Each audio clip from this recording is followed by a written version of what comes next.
Cobaan. A'udzubillahi minasyaitonir rajim. Bismillahirrahmanirrahim. Assalamualaikum warahmatullahi wabarakatuh. Alhamdulillahillazi arsala rasulahu bil huda wa dinil haqqi liyuzhirahu ala dini kullihi walau karihal kafirun walau karihal musyrikun walau karihal muslimun. Subhanaka la ilma lana illa ma 'allamtana innaka antal alimul hakim. Rabbi shrah li sadri wa yassir li amri wahlul 'uqdatam min lisani yafqahu qawli.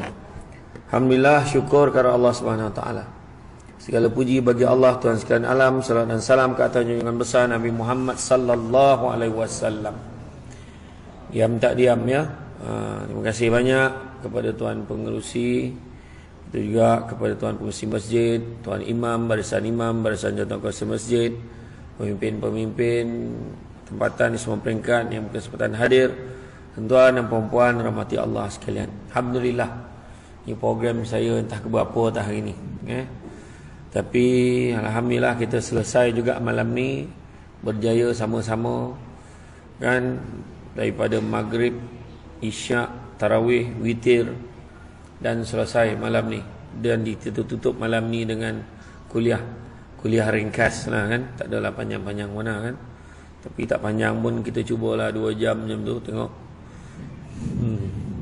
kau terdaya lah kan, tu dah kan.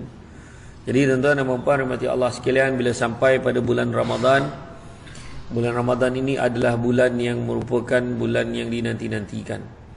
Malahan pemergiannya tanpa kita sedari adalah satu suasana yang sangat kita dambakan. Sebab bulan inilah orang datang ke masjid tanpa dipaksa. Bulan inilah muka yang tak pernah nampak tiba-tiba nampak. Dan ada harapan muka yang tak nampak sebelum tu mungkin tak nampak semula selepas ini. Saya tak cakap orang kampung ni, orang kampung lain, kampung sini okey. Tidak termasuk kampung Kerawai kan? Tak termasuk. Jadi bila sebut tentang bulan Ramadan, ini adalah bulan pesta ibadah dikatakan. Berlumba-lumba mencari pahala, berlumba-lumba beramal ibadah. Bulan ibadah, bukan bulan juadah ya. Maknanya bulan ni kita berlumba-lumba untuk mengusahakan, untuk dapatkan, untuk kumpulkan bekalan-bekalan untuk dibawa kepada yaumul akhir, hari akhirat. Tidak ada orang yang datang pada bulan Ramadan ni sebab dunia. Kebanyakannya datang sebab akhirat. Adalah sebahagian kecil yang datang sebab moral lepas mayang. Ada sebahagian kecil. Sebahagian besarnya sepatutnya adalah untuk mengumpulkan amal ibadah dia. Itu sebab dalam surah Al-Hasyr dan disebutkan, liman kana arjullaha wal yawmal akhir wa zakarullaha katsira. Siapa nak karaman Allah, nakkan hari akhirat, maka hendaklah dia berzikir, mengingati Allah banyak-banyak. Ya. Allah SWT menyuruh kita mencari bekalan sebanyak mungkin untuk dibawa pulang ke hari akhirat. Sebaik-baik bekalan, pula mungkin turun nak kursi ni. Sebaik-baik bekalan adalah ketakwaan kepada Allah SWT. Maka kita disuruh beramal dan melakukan kebajikan sebanyak yang mungkin. Terutamanya bulan apa? Bulan Ramadan ni. Buatlah banyak-banyak amal. Dan bagaimanapun, bukanlah perkara pelik kalau terdapat segolongan manusia yang membawa pahala amal kebajikan selama hidup di dunia, namun akhirnya semuanya diberikan kepada orang lain. Sebab apa? Bila dia beribadah, banyak benda-benda lain yang dia buat juga. Ibadah-ibadah mengutuk orang jalan juga serentak. Ya, mengutuk orang tak habis-habis. Ada je benda tak elok, ada je benda tak betul. Kan? Dalam satu hadis riwayat Muslim, Rasulullah SAW pernah bertanyakan kepada sahabat, tahukah kamu siapakah orang-orang yang muflis?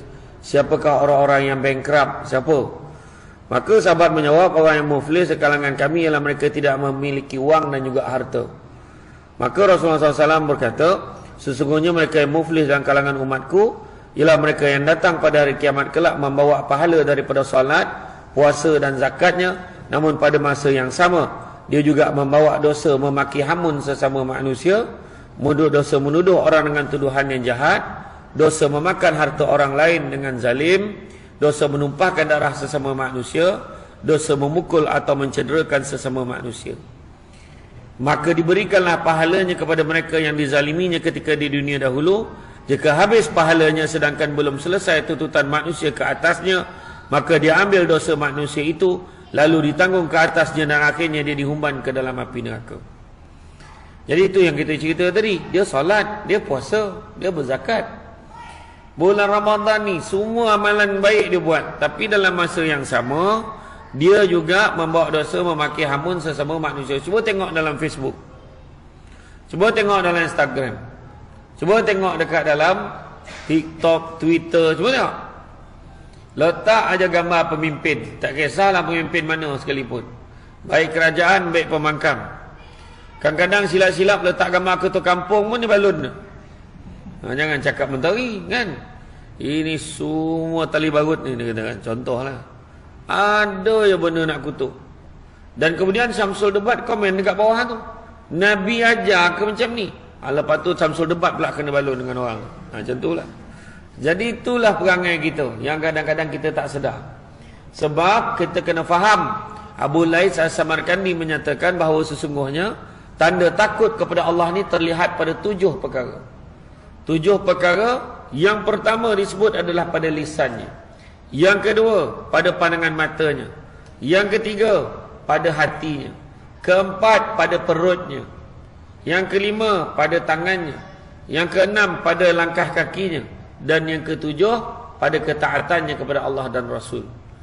Bila sebut pada lisan, lisannya ada 2. Lisan bercakap dan lisan berjari. Lisan bercakap, kita cakap.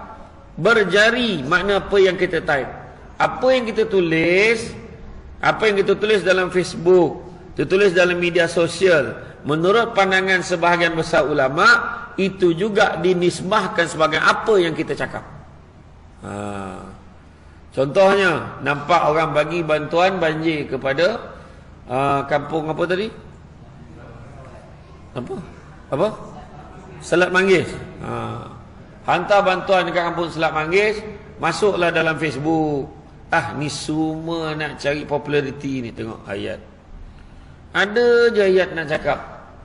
Kau dah lah tak bagi, kau mengangkang ni kat rumah, kau banyak cerita kau kan. Kalau kau tak boleh bagi, paling tidak syukur alhamdulillah ada orang bagi. Macam tu ayat. Dah lah tak bagi, mengutuk pula lagi. Tu antaranya lah kan, memaki hamun sesama manusia, kemudian menuduh orang dengan tuduhan yang jahat. Tuduh orang ni macam ni, tuduh orang ni macam tu, sedangkan belum tentu lagi dibuktikan apa yang kita perkatakan itu kan. Tu belum cerita memakan harta orang lain dengan zalim. Maka bayangkanlah ketika Allah Ta'ala sebut mahkamah mahsyar dengan ini dibuka, maka beraturlah panjang orang dekat hadapan kita. Masa tu kita dengan yakinnya pahala dengan banyak ni, pahala banyak, berat betul pahala ni, dosa sikit je kononnya lah. Kemudian kita buat kezaliman, ambil satu pahala, ambil satu pahala, ambil satu pahala, ambil, sudahnya habis pahala.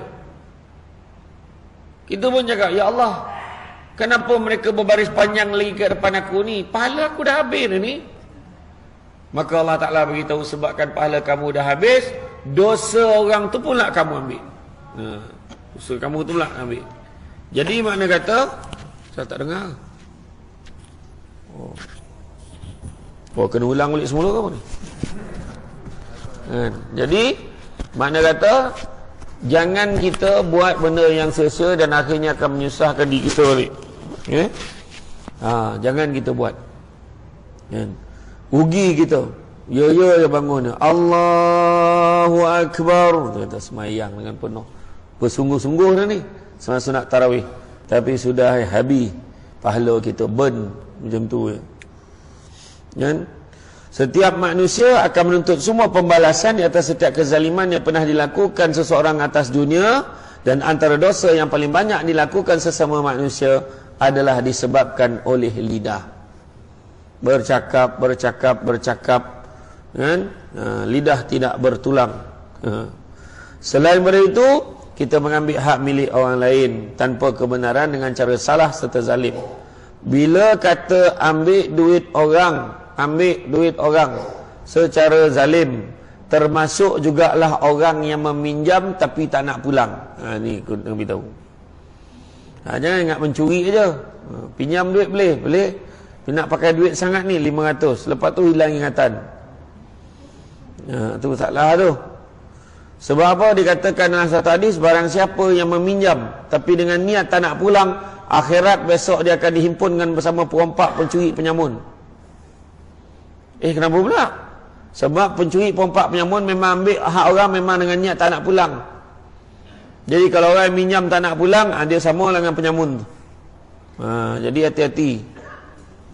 Tanda-tanda akhir zaman, orang yang memberi pinjam segan dengan orang yang meminjam. Orang yang meminjam tu relax, yang muka macam tak ada apa-apa, muka tak bersalah. Kita ni tengok, wah dia ni dahsyat betul, duit aku tak bayar lagi, kereta dah tukar, sport rim tukar, handphone baru lagi, dahsyat dia. Kita pun pergilah jumpa. Assalamualaikum, salam bang, sihat bang, inilah segan aja. Cakaplah apa hal? Duit ni abang pinjam begitulah, abang tak pulang lagi. Adakah aku pinjam? Tu tak tahan tu. Dia siap tanya balik, adakah aku pinjam? Itulah dia perangai kan, yang berlaku.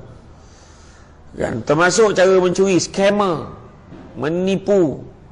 Sekarang ni hati-hati yang pergi umrah ni. Kan?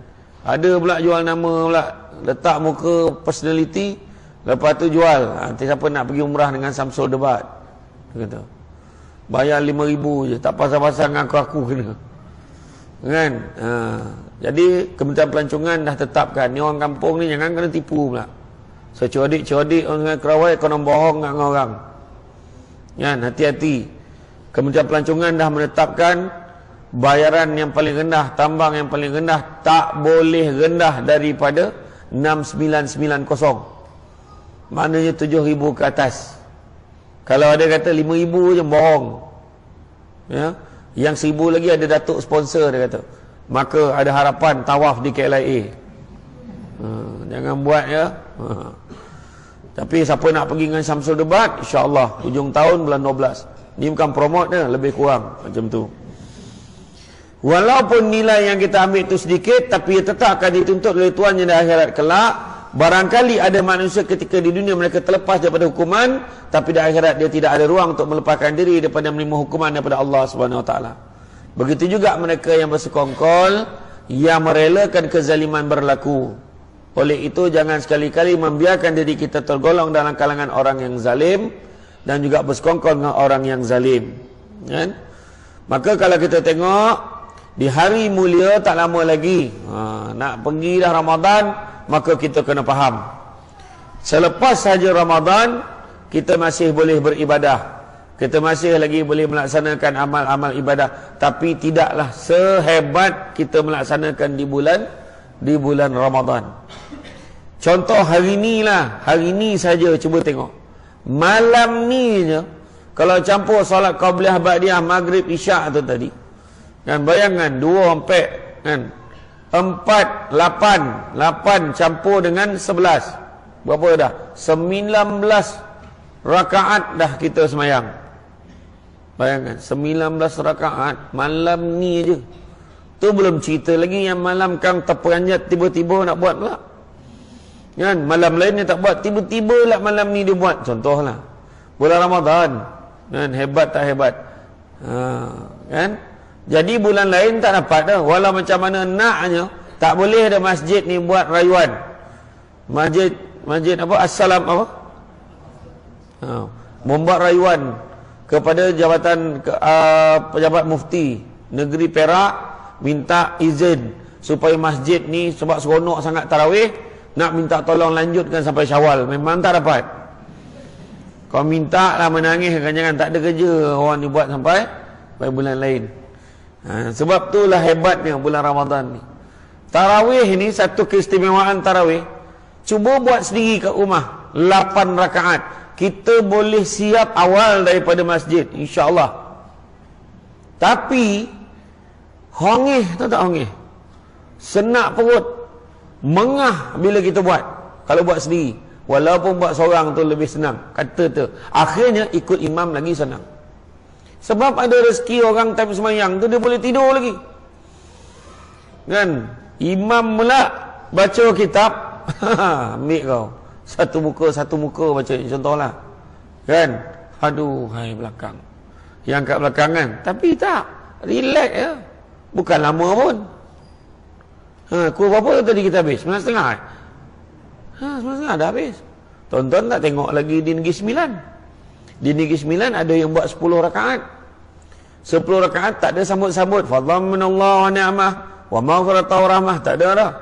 Di Seremban, di Negeri Sembilan, kalau yang buat 10 tu, Assalamualaikum warahmatullahi, Assalamualaikum warahmatullahi, Astaghfirullahaladzim alladzi la ilaha illa wal hayyul qayyum wa atubu ilaih, la ilaha illallah, Allahu akbar. Dah sambung tarawih yang kedua jam. Tapi habis je 10, dia punya zikir cukup panjang.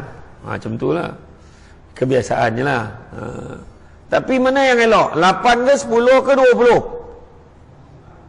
Mana elok? Yang eloknya buat. Nah, banyak cerita. Mana yang elok?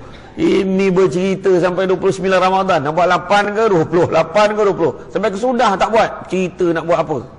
Kan? Yang penting kita buat. Ikut imam, tu yang terbaik. Kan? Dan kalau kita tengok, kalau kita teruskan amalan-amalan pada bulan Ramadan ni, kita teruskan sampai Syawal, sampaikan selepas tu. Ada amalan-amalan tertentu yang kita terus buat, insya-Allah dia boleh jadi insurans, perlindungan untuk kita selepas kita mati. Kalau tengok rancangan tanah kubur tu, kalau tersilap tengok setiap minggu macam kena seksa je mayat ni, tak ada betul yang elok. Itu saya tegur tu. Tak boleh kau buat seminggu-seminggu. Minggu ni orang baik meninggal, minggu depan orang jahat meninggal. Sebab orang bukan Islam pun tengok situ tanah kubur tu. Jadi fitnah pula. Memang jahat saja orang Islam ni, tak ada betul yang eloknya ke bumi ni. Banyak terapung lah, bumi tak nak terima. Menyampah betul aku. Masuk lah macam-macam cerita. Faham ada yang kes macam tu. Berasap je kubur dia. Bagilah yang bercahaya, yang terang, yang elok. Kan? Tahulah. Saya dengar-dengar lah cerita tu ditamatkan sebab hero-nya pun dah tak nak bergawa. Tiba-tiba lah nak tukar watak Tok Adi tu jadi jahat pula. Itu yang apa tu tak nak tu. Macam-macam dia orang. Tak kisahlah. Tapi bila yang kita percaya sesaan kubur tu ada ke tidak? Ada. Jadi bila katakan orang yang terakhir melangkah meninggalkan kubur, maka malaikat dah mula nak seksa, dia nak pukul kepala dia. Malaikat satu lagi kata, jangan pukul kepala dia. Apa hal? Kenapa pula tak boleh pukul kepala dia? Sebab dia rajin mengaji dan rajin berzikir. Bulan puasa lah paling rajin mengaji. Kan? Saya difahamkan geng tadarus malam memang macam ni lah gambarnya. Saya difahamkan. Kalau macam tu gelak tak ada harapan lah kan. Jadi makna kata dia bertadarus beramai-ramai. Dekat rumah pun dia mengaji. Makna kata dia teruskan sampai bulan lain, insya-Allah tu perlindungan pertama. Nak pukul kepala, jangan, dia ni rajin mengaji. Jangan, dia ni rajin berzikir. Kan? Kalau macam tu tak apalah, tak boleh pukul kepala, mari kita pukul perut dia. Nak pukul perut dia malaikat tu pun jangan. Kenapa pula? Sebab dia ni rajin puasa sunat. Dah habis puasa bulan Ramadan, sambung puasa sunat Syawal. InsyaAllah tahun ini masjid dah jalankan kempen. Kita akan mula puasa pada hari raya kedua. Salah senyap pula. Oh, tak ada harapan ni. Terperanjat pula bila umur macam tu. Kan? Orang dulu-dulu raya kedua dah start dah. Kan? Betul tak kan? Arwah abah saya dulu raya kedua dah start. Bila dia start puasa ya, dia layan orang datang raya tu selama dia. Layan orang. Jemput nak makan-makan. Dia pun duduk sekali. Kan? Tak makan. Saya dah makan dah tadi. Tahu kan? Dia tak beritahu pun dia puasa. Anak dia pun sama tu. Tapi saya makan sekali. Macam tu kan. Iya, ni cerita betul. Lepas puasa sunat Syawal, buat puasa salat sunat Isnin Khamis pula. Lepas Isnin Khamis, buat pula sunat-sunat yang lain, antara Yaumul Abid, puasa sunat hari putih, buat 13, 14, 15 setiap bulan Islam, kecuali pada hari-hari tasyrik. Buat. Tak ada pek buat semua, jangan tinggal semua. Nabi paling suka berpuasa sunat, puasa sunat hari apa? Hari Senin. Kenapa? Sebab hari kelahiran Nabi. Tu. Buatlah, janganlah tak buat. Kan? Ni ceritanya adalah untuk bekalan. Kalau macam tu tak boleh pukul kepala, tak boleh pukul perut, mari kita pukul kaki dia. Malaikat tu pun sebut sekali lagi, jangan kau pukul kaki dia, sebab dia ni rajin bangun malam qiyamul lail. Betul tak bulan Ramadan kita ni boleh qiyamul lail? Betul? Ada setengah masjid surau memang buat 10 malam terakhir dia buat qiyam al-lail. Di rumah pun kita boleh qiyamul lail. Orang perempuan paling rajin qiyamul lail sebab dia bangun siapkan sahur. Itu pun qiyamul lail. Jadi jangan lupa niat kerana Allah. Tapi kalau memakak, mengamuk dengan kuali tu, marah laki tak bangun, tak ada guna kau masak. Ni cerita betul. Bangun tu niat kerana Allah. Ya Allah, aku bangun siapkan sahur ni, ya Allah, supaya suamiku, anak-anakku dapat beribadah dengan baik. Aku niatkan kerana-Mu, ya Allah. Pahala ibadah. Nampak tak? Bangun malam beribadah kepada Allah. Qiyamul lail ni maksudnya bangun malam.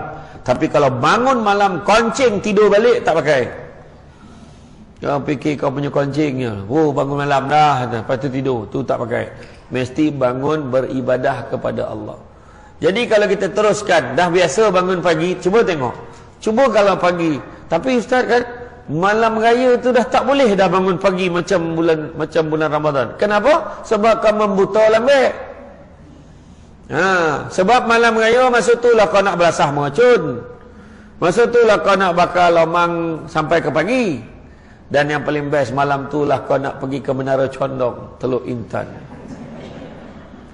Masa tu lah kau pergi ke Pasar Lambak, kau nak tengok barang-barang yang dilambakkan. Malam ni cepat-cepat tuan, mari rapat. Hari ni minyak wangi ni saya mau offer dengan tuan-tuan dan puan-puan sekalian. Oh, biasa harganya RM500, malam ni bukan 500, 300 pun bukan tuan-tuan. Mari tuan-tuan, kita makin rapat. 300 bukan, 100 pun bukan tuan-tuan. Mari tuan-tuan. 100 pun bukan. Orang semua dah ramai dah. Berapa harga dia ni? 100 pun bukan, 50 pun bukan tuan-tuan. Gila betul berapa harga dia ni? RM50 pun bukan, RM10 pun bukan tuan-tuan. RM10 pun bukan tuan-tuan, RM5 pun bukan. Dia ni main ke apa? RM5 pun bukan tuan-tuan, RM1 pun bukan tuan-tuan. Tapi hari ni 50 sen. 50 sen pun bukan tuan-tuan. Dia ni betul nak jual ke tidak? Maka dengan ini saya umumkan, saya jual harganya 1 sen saja tuan-tuan, dengan syarat mesti duit 1 sen sekeping. Semua dah rabur macam mana pula nak cari. Contohlah, semua nak pergi pasar lambak tu. Malam ni kuih ni tuan-tuan, 10 bekas RM5. La ilaha illallah, dia nak habiskan malam tu. Seluar jin ni tuan-tuan, beli seluar jin 5 dapat telekung 5. La ilaha illallah, macam mana tu? Punya dia nak licin dengan stok kan. Dan punya nak tunggu tu, nak dapat harga macam tu biasanya pukul berapa? Pukul berapa? 12. Haji tak pernah pergi Teluk Intan apa? Aduhai.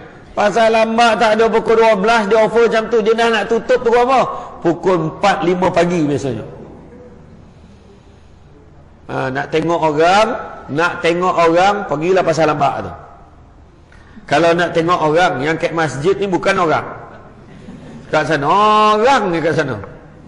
Sampai jam lah. Kan? Punya ramainya orang. Tapi dekat masjid, tak ramai orang. Malam tu bertakbir.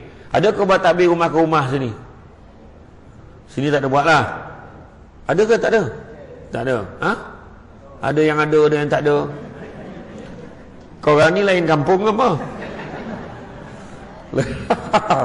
Kan? Tak adalah. Kalau buat, ada orang tu buat takbir rumah ke rumah kan. Dulu ada rumah takbir rumah tu takbir, satu rumah last sekali rumah imam pukul 3-4 pagi. Sekarang tak ada, dia dah pecah-pecah grup. Tapi bertakbir. Tapi disebabkan masih risau dengan Omicron ni, banyak yang tangguh dulu takbir rumah ke rumah ni, nanti dulu. Tak apalah. Bila dia bangun lambat, bila dia tidur lambat, maka macam mana dia nak bangun malam lagi? Itulah cerita dia.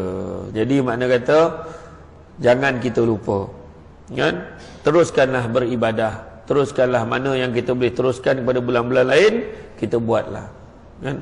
Sahur puasa sunat dengan sahur puasa wajib ni berbeza. Kan? Nah, kita tengoklah mari pertama muka masing-masing bila sahur, ya Allah.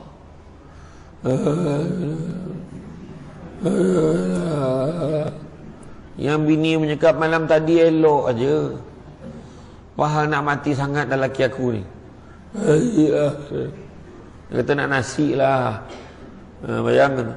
Tapi bila sahur hari terakhir Ramadan, makan. Hari ni last kita puasa, besok dah raya. Dia confident hari Isnin raya. Macam tu lah ayat dia. Banyak betul cekadak. Puasa je lah. Kan? Lain dah umum barulah cakap. Tak tahulah, saya dengar-dengar Selasa. Tak tahulah. Tak tahulah kalau desakan-desakan orang kan. Tak tahulah, boleh ikut desak-desak pula kan. Saya dengar Jakim cakap baru ni Selasa. Tapi kalau ramai sangat push, silap-silap jadi Rabu. Masa tu ramailah yang mengamuk kat Menara Condong tu. Sengit terus menara tu. Allahu Akbar. Jadi makna kata mana ibadah yang boleh kita laksanakan lagi, kita laksanakanlah. Tu sebabnya pada hari ni kita patut dah mula rasa dah, Allahu Akbar, Ramadan yang dirindui dah nak pergi dah Ramadan. Aduh, hai suasana tu kan, suasana sedekah ramai-ramai. Tu sebab kalau kita nak tengok kan, ramai betul lah pada bulan puasa ni. Pada bulan puasa ni orang jamu makan anak-anak yatim. Ramai. Masuk je Syawal, budak tu dah tak yatim lagi. Seolah-olah budak ni anak yatim pada bulan puasa je. Heran tak kata? Bayangkan. Jadi janganlah kita hanya buat sesuatu tu pada bulan Ramadan. Teruskan pada bulan-bulan yang lain. Kemudian bila sampai je Syawal nanti, kan, jangan lupa mandi sunat Aidil Fitri sebelum keluar menunaikan solat sunat Aidil Fitri. Mandi sunat tu jangan lupa. Mandi memang mandi, tapi kadang kita terlupa untuk niatkan mandi sunat Aidil Fitri. Bagaimana kalau mak besar menyatakan 3 perkara sunat di hari raya, antaranya mandi sunat sebelum keluar solat hari raya. Tu mandi sunat tu sah. Kedua, menjamah makanan sebelum keluar. Berdasarkan ni saya beritahulah, takut tak sampai ingatkan malam ni saya ingatkan. Sebab siap dah tadi dah diumumkan, mungkin saya rasa mungkin hari Isnin. Kan kau dah terlampau fikir, kau dah terlupa dah apa benda sunat, baik aku beritahu dulu. Kan? Maknanya kalau Isnin, besok dah hilang dah orang dari masjid ni, takut-takut buat pengumuman awal tu. Kan? Kan? Jadi berdasarkan hadis dari Anas bin Malik diriwayatkan daripada Al-Bukhari yang menyebut Nabi SAW tidak keluar di pagi hari raya Aidil Fitri sehinggalah Nabi SAW menjamah beberapa biji buah kurma. Jadi jamah buah tamat. Sebab apa? Sebab nak bezakan pagi raya dengan pagi Ramadan. Tapi kalau solat sunat Aidil Adha, kita disunatkan jangan makan apa-apa selain selepas kita dah solat sunat Aidil Adha baru kita makan. Faham ya? Itu beza dia. Kemudian memperbanyakkan takbir dan bukan memperbanyakkan menonton cerita Korea dan Hindustan pada malam raya.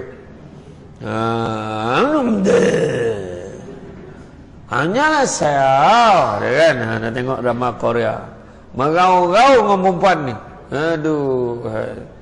Jadi mana kata jangan banyak. Tengok apa? Nengok cerita pondok buruk tiap-tiap tahun. Macam tu nangis tiap-tiap tahun. Kesian betul lah kau tengok Fauzah Nawi tu dah. Tiap-tiap tahun sedih hidupnya, manjang tak dapat beraya je. Kan? Bawa lah cerita gembira sikit. Kan? Bukanlah makna gembira sampai lupa orang yang susah. Tak. Jangan terlalu sibuk dengan aktiviti persiapan raya sehingga meninggalkan peluang takbir. Alhamdulillah, sekarang semua orang tak ada sibuk tukar sarung kosyen lagi dah. Sebab semua dah pakai sofa. Kan? Cuma yang masalahnya sekarang dia dah pandai minta tukar sofa. Tu yang pening kepala tu. Kan? Penting. Takbir. Kan? Takbir yang dibenci oleh syaitan. Sebab bila kita bertakbir, syaitan cukup tak suka. Sebab dia cukup terseksa dengan takbir yang kita baca. Allahu Akbar, Allahu Akbar, Allahu Akbar. Confirm Isnin. Kalau macam tu takbir. Aduh, hai. Tak adalah. Kan? Tapi Ustaz, saya tak pandai lah takbir tu Ustaz. Saya tak pandai yang dah tu tak pandai. Yang sadaqa wa'dah wa nasara 'abdah wa 'azza jundahu wa hazama ahzaba wahdah. Dia tak tahu tu dah tu. Tak apalah. Allahu Akbar, Allahu Akbar, Allahu Akbar. Dia kata walillahil hamd pun tak tahu. Tak apa. Allahu Akbar, Allahu Akbar, Allahu Akbar, Allahu Akbar. Allah sampai pagi esok. Macam tu lah. Tak ada salah dah. Bertakbir itulah dia. Kan? Buat ya, jangan tak buat. Kalau kita tengok bagaimana Ibnu Umar radhiyallahu anhu keluar di hari raya Aidilfitri, beliau akan berterusan bertakbir sehinggalah imam keluar untuk mengimamkan solat hari raya. Maknanya boleh takbir sampailah solat sunat Aidilfitri. Maknanya kalau dah mula 8.30 pagi, maka setakat itu ajalah. Masa pagi tu siapa yang nak bertakbir, datanglah awal sikit ke masjid. Pukul 7.30 tu dah datang. Bertakbirlah kita. Tapi tolong ya, tolong. Jangan main belasah ya. Ada tajwid dia bertakbir ni. Main bunyi.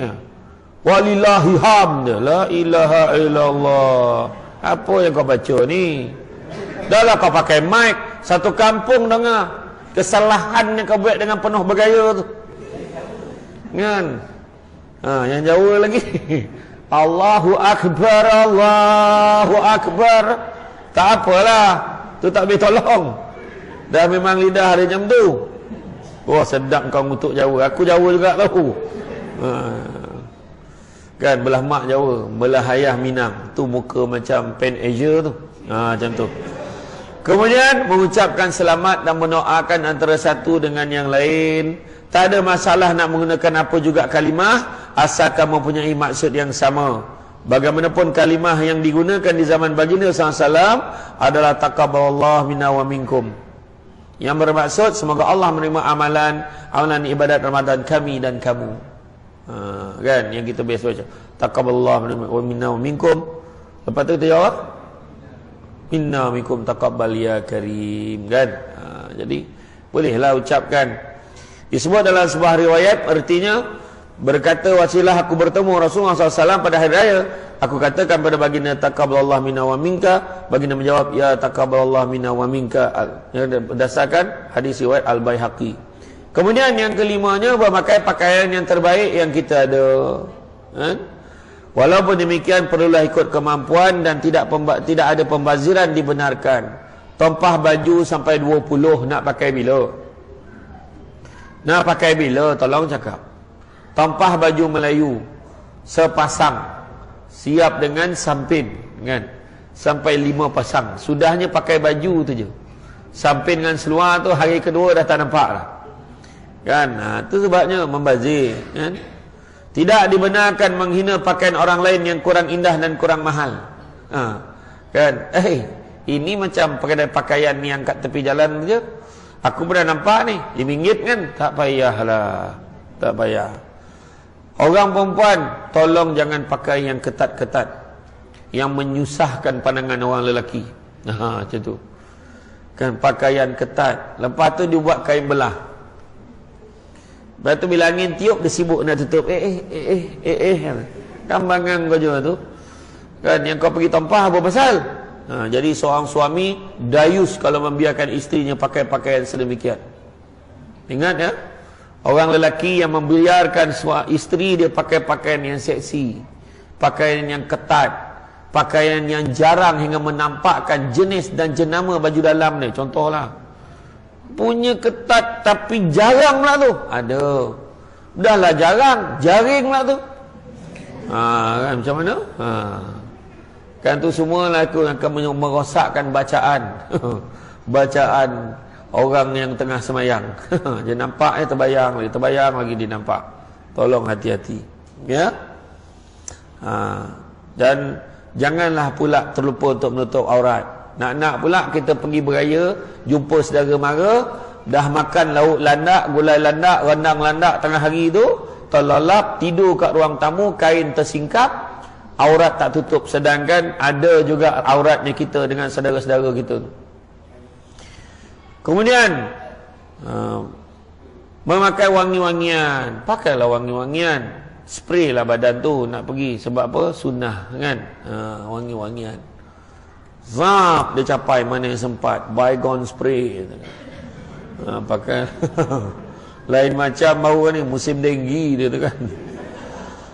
Kemudian menukar jalan ke tempat solat. Berdasarkan hadis dari Jabir radhiyallahu anhu menyebut bahawa Nabi SAW biasanya menukar atau berbeza jalan pergi dan pulang apabila hari raya. Maknanya dia pergi ikut jalan ni, balik ikut jalan ni. Macam itulah. Ada banyak ke jalan kat Kampung Kerawai ni banyak. Banyak ikut semua jalan tu. Ya. Kemudian berziarah dan merapatkan hubungan baik sesama Muslim. Jangan sibuk dengan TV je. Jangan sibuk dengan handphone saja. Berhari raya ziarah menziarahi antara satu sama lain. Antara kesilapan yang biasa berlaku pada bulan Syawal, ni saya sentuh juga. Pertama, sentuhan. Berjabat tangan antara lelaki dan wanita secara meluas ketika berziarah rumah jiran dan rakan. Kan? Hati-hati. Tapi Ustaz, macam mana kalau orang yang tak tahu, dia tu tak pastilah, nampak macam perempuan tapi saya tahu dia bukan. Itu kau tampaklah, banyak cerita kan. Banyak cikadak kan. Dah elok-elok senapang sibuk nak jadi perempuan. Senapang lah kan. Aduh, pening kepala. Macam mana tak pening? Dekat KLA dia pakai jubah sampai ke Kaabah pakai telekuk. Tak pening ke? Tapi itu bukan orang Malaysia lah. Orang Australia ke orang Thailand macam tu lah dengar. Kemudian aurat dan ipar duai. Kita aurat jaga. Ipar duai tak jaga aurat tersatu sama lain dalam rumah. Kadang-kadang itu juga adalah aurat dia. Ada aurat dia sepupu dengan sepupu. Mana boleh? Jaga. Ya. Termasuk juga tidur secara terbuka di ruang tamu tanpa menutup aurat. Sehingga membolehkan abang ipar atau adik ipar lelaki melihat aurat yang terdedah. Allahu Akbar. Sedekah ya tuan-tuan. Ya, sedekah. Kemudian wangian wanita. Kaum wanita memakai wangian dan solekan ala artis di musim perayaan. Lalu keluar dari rumah mendedahkan diri mereka kepada lelaki bukan mahram. Bawa kapuh wadah itu. Tahu, kalau tampar tu puff. Macam tu lah. Jangan beria sangat. Dekat rumah kau tak macam tu. Dekat rumah muka tak boleh belah. Tapi dekat luar kau bukan main lawa untuk laki orang. Jangan buat. Bolehlah tapi janganlah berlebih-lebihan. Beli perfume Samsul Debat kejap lagi. Yang tu tak berlebih-lebihan. Sedap bau dia. Tahan lama dan dia ada satu tagline. Tak mandi pun wangi. Macam tu. Macam tu kan. Tapi tinggal berapa botol aja rasanya. Dah banyak laku ke tempat lain tadi. Ya. Kemudian pakaian wanita jangan. Wanita, lelaki pun sama. Jangan mendedahkan yang tak sepatutnya didedahkan. Ya. Kadang-kadang lelaki tu kat rumah dia buka baju macam tu, relax. Mentang-mentang dia dah pergi gym, badan sadar, dengan bangga menutup menunjukkan pusat Islam. Pusat orang Islam kepada dia. Tak payah Dan begitu juga di kubur, berkumpul beramai-ramai di kubur hingga duduk atas kubur orang lain. Jangan ada tu. Dengan membaca Yasin. Dengan alasan untuk baca Yasin agak panjang dan meletihkan jika berdiri. Sebenarnya boleh tak pergi kubur hari raya ni? Apalah koma pula tu. Tadi elok golak, tanya dah tak boleh jawab dah. Boleh tak baca Yasin di kubur? Boleh tak pergi ziarah kubur pada hari raya? Boleh, pergilah. Tapi jangan sampai mewajibkan. Itu je. Pergi daripada sekarang boleh pergi. Bulan puasa pergi. Jangan tunggu pagi raya je. Pagi raya boleh pergi? Boleh, tapi jangan sampai tahap wajib. Nak pergi, tak, kita pergi raya kedua. Tak boleh pergi pertama, raya kedua kena pergi. Seolah-olah wajib pula raya kedua tu. Sebab kan kadang-kadang ada setengah kampung, dia buat raya kedua tu, berkumpul kat kubur tu, buat tahlil ramai-ramai. Tak ada masalah, pergilah buat. Jangan baca Yasin. Tak ada zaman Nabi. Nabi tak ajar baca Yasin, dia kata. Contohlah. Nabi tak boleh baca Yasin, nak baca apa? Baca surat khabar. Baca WhatsApp. Baca je lah, nak baca. Kalau nak rajin, nak ngaji satu Quran lagi baik. Tak ada masalah, baca lah. Jadi, jangan sampai duduk. Kalau imam ikut menurut mazhab Syafi'i, tak boleh langsung. Memang tak boleh langsung. Kan? Jangan kita duduk bertinggung dekat kubur orang lain. Jangan. Dah lah duduk kat kubur dia, kita sedekah untuk kubur lain. Kadang kau lepak kat kubur aku. Kan? Bagilah Fatihah ke, bagi orang lain tak bagi kat dia. Contohlah.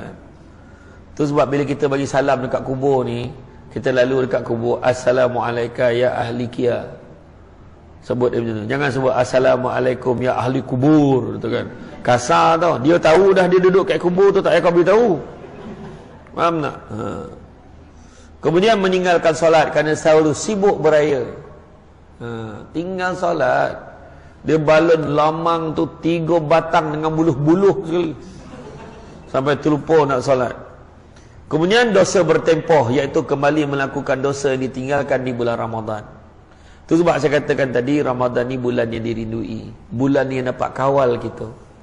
Sebab Ramadan ni aspirasi dia ada 3. Pertama, menginsafi orang yang kurang bernasib baik berbanding kita. Dengar cerita tadi dekat Salak Manggis tadi, kita dengar pun kita dah sedih. Bayangkan Paris Pinggang, dia nak beraya apa? Dia fikir, dahlah diumumkan mungkin Isnin, lagilah sedih kawan tu, tak sampai surut air ni rasa. Contohlah, bayangkanlah kesedihan orang kan. Bayangkan ada orang kurang nasib baik berbanding kita.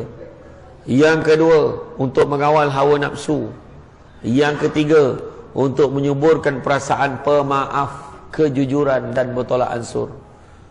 Itu 3. Dan kebaikan-kebaikan bulan Ramadan ni terlalu banyak yang telah disampaikan oleh penceramah-penceramah sebelum ni yang datang ke masjid ni, yang tak perlulah saya ulang lagi. Jadi sewajarnya Ramadan ini menjadi Ramadan yang dirindui. Dan sampailah ke hari ini, jangan tinggalkan doa, Allahumma innaka afuwun karim thayyibul afwa fa'fu anna. Kan? Sesungguhnya Allah Maha Mengampun, kau suka pada keampunan, kau ampunilah dosa kami ni. Mintalah ke Allah Ta'ala. Minta ampun dengan Allah. Sebab Nabi, bagaimana satu riwayat Nabi naik ke mimbar, pada ketika itu Nabi sebut amin, amin, amin 3 kali. Sahabat tanya, kenapa kau amin ya Rasulullah? Aku tak nampak pun ada orang berdoa.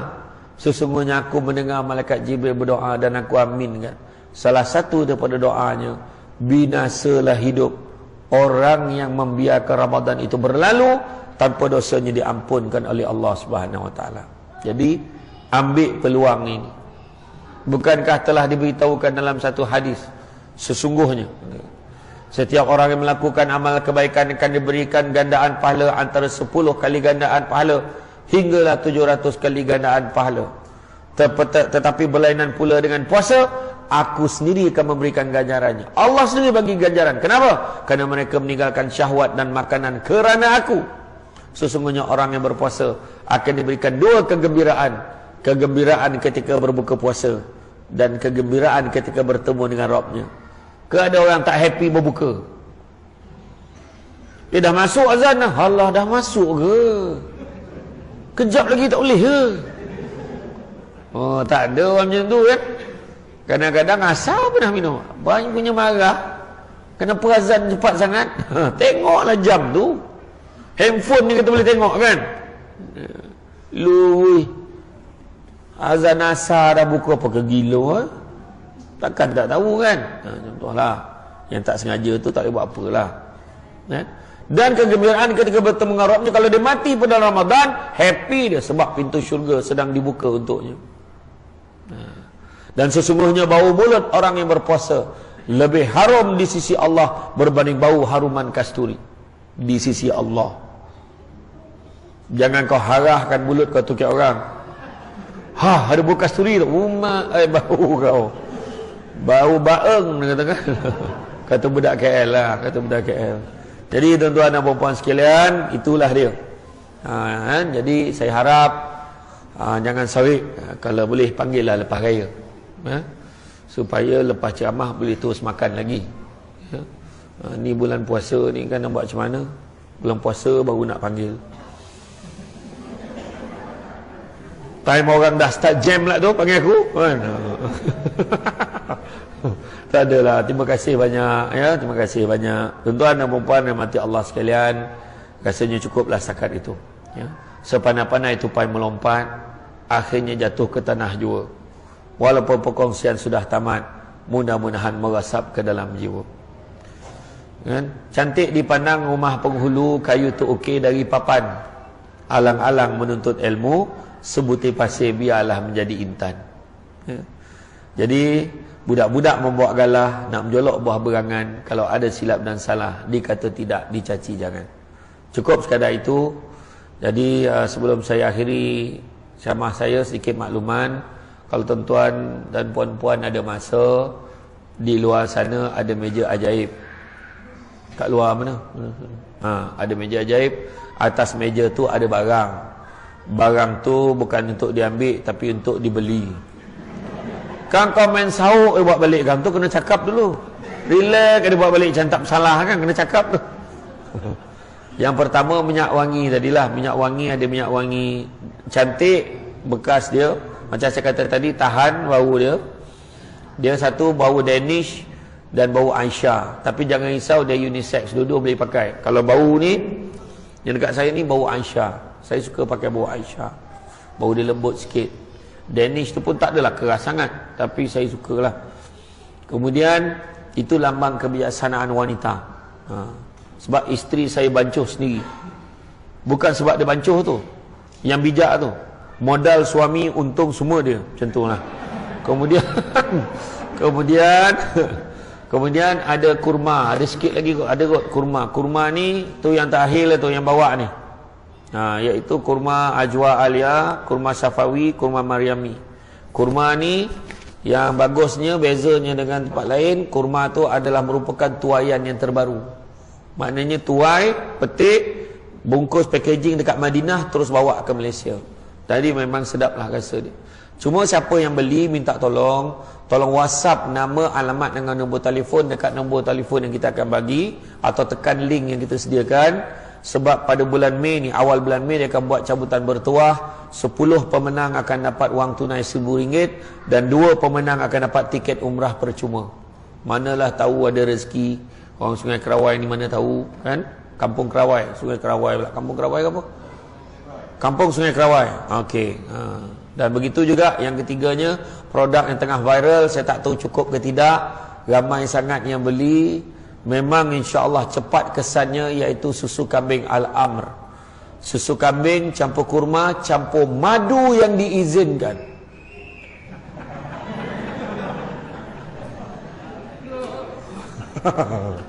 Saya ulang boleh?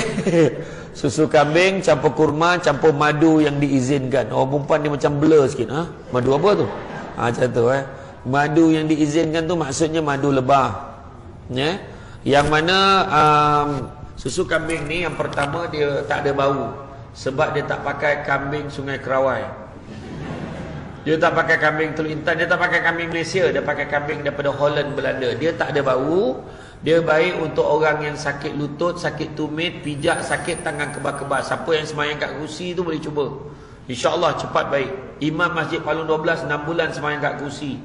Memang cepat baik. Kemudian baik untuk orang yang gastrik teruk, gastrik, GERD, pedih hulu hati. Minum pagi sekali cukup. Pekat-pekat bancuh, insya-Allah sampai petang perut tak masuk angin. Siapa yang bangun pagi sahur malah nak makan nasi, malah nak makan lain, ambil buah kurma 3 biji, minum susu ni, insya-Allah okey. Kemudian dia baik untuk orang yang enzima gatal-gatal kulit, tapi tolong jangan buat mandi, minum. Dia gatal kulit bantai apalah putih budak tu, dimandi susu kambing tu tak payah. Ya, minum. Kemudian baik untuk orang perempuan yang hormon meraya untuk kejap awal, kejap lambat, kejap tak mana perginya boleh minum. Tapi mana yang dah tak ada tu tak usahlah cari. Dah tak ada. Kalau minum datang dia balik rezeki lah Tuan Haji, ya. Tapi memang baik, terutamanya perempuan yang pregnant, perempuan yang mengandung, sebab baby hari ni lahir kebanyakannya 90% dia akan kena jaundice, demam kuning. Minum daripada awal, insya-Allah okey. Jadi dia baik juga untuk diet. Siapa nak diet minum tu. Tapi kalau minum tapi mata darah macam tu banyak memang tak akan dapat kurus dah. Hari ni kita offer beli satu yang minyak wangi RM35 saja. Yang susu kambing ni kita offer beli satu RM45, tapi kalau beli dua RM90. Macam sama tak payah dia kata. Tak adalah, beli satu RM45, beli dua RM80. Tak bawa duit tak apa, boleh transfer. Balik karanglah transfer pun boleh. Ditakdirkanlah sampai rumah hilang ingatan. Nak buat macam mana? Saya redha je lah macam mana tuan-tuan. Jadi itu saja daripada saya. Semua yang baik itu datang dari Allah SWT. Mana kurang itu berpunca kelemahan saya sebagai manusia biasa. Pokok sekayu daun selasih. Thank you, terima kasih. Assalamualaikum warahmatullahi wabarakatuh.